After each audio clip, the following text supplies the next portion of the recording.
My name is Edward Hutchinson Verdery. I go by Ted.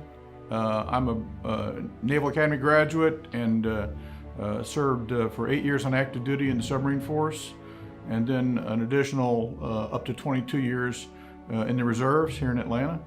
I've been in submarines and in command and staff positions throughout the NATO world. My first ship was USS Plunger, a fast attack submarine out of Pearl Harbor.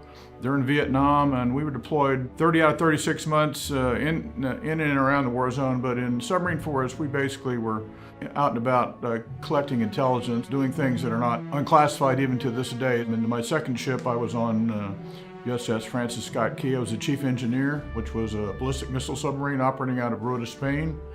And we operated there for several years before the ships were moved back to U.S. coast because of the increase in the distance the missiles could travel. So we moved them back to Trident bases in Kings Bay, Georgia, which I never operated from, but that's where they were headed.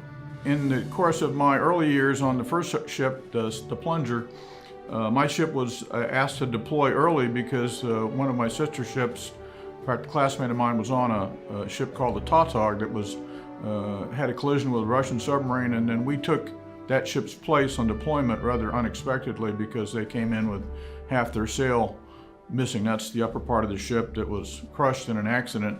And so we took their place in that book called Blindman'sbluff. There's a scenario in that book about the Tautog having that experience, and of course we took their place on deployment. So it kind of added to the number of months of deployment we had in our ship, which were in addition to what you would normally expect. So that was pretty exciting.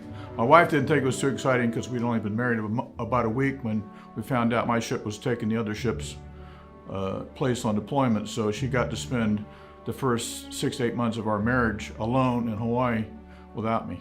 After I got off of active duty, I spent the rest of my naval career in the reserves, including 2 commands, one at Subron 4 in Charleston, the other one was at Sinkure, which was the Navy component of the U.S. European Command in Stuttgart, Germany. We had the operational responsibility for all the specialized operators that provided transportation. Back in those days, pre-Gulf War, the headquarters in Stuttgart operated the whole Middle East.